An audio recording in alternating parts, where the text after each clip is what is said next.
Hello, my name's Josh. You might know me as Sand Jim. I'm going to teach you how I draw dogs.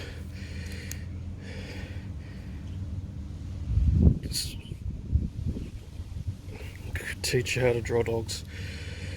Well, what I usually do first is I start with the head, because seat of the mind, seat of the soul.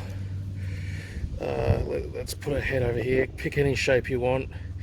This shape will define your entire character, so you want to put some fucking thought into this, I guess. I don't know. I usually go with some sort of bean-esque sort of shape.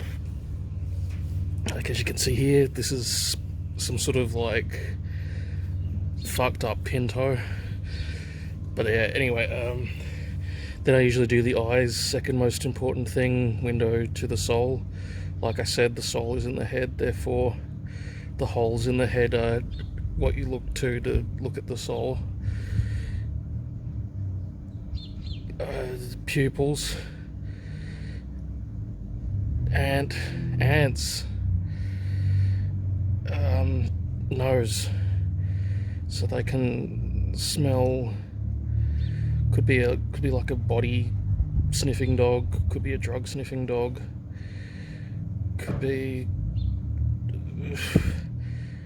I don't know. Mouth, so that it can eat, because you're not drawing a moth, you're drawing a dog. You know how like moths don't have mouths, so they just fucking die. Let's make this a happy guy. Now, dog bodies are they're strange. So we're basically just gonna bean it again, another bean. Not sure what this guy's gonna be doing yet. But dogs, they have a sort of beanie body, and they have like legs like that. And they have like a tail.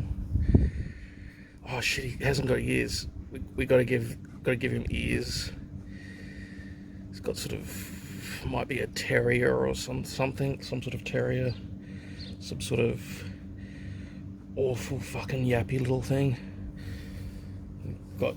You see that's supremely fucking important. The bloody head fluff. Yep. So yeah, got feet sort of come out like that, and you've pretty much got it there, but we want to fill out details, right? So let's say flesh out his arms. Dogs have like weird arms. Sometimes you'll come across like a weird part in the street that goes like, and that's sort of colloquially known as a dog leg. So we're taking inspiration from those sort of formations. We give him his dog hands. Just connect all this. Maybe a bit of fluff on the tail. Sort of give him a bit more character by making it sort of bendy and S-shaped. Feet. Dogs have cool feet. As far as like feet go, I'd say they're up there amongst the coolest feet. Toes. Toes are important. And of course, arse crack and arse hair. And there you go. There's a dog. That's how you draw a dog. Stay tuned next week when I teach you how to draw body hair on Klonoa.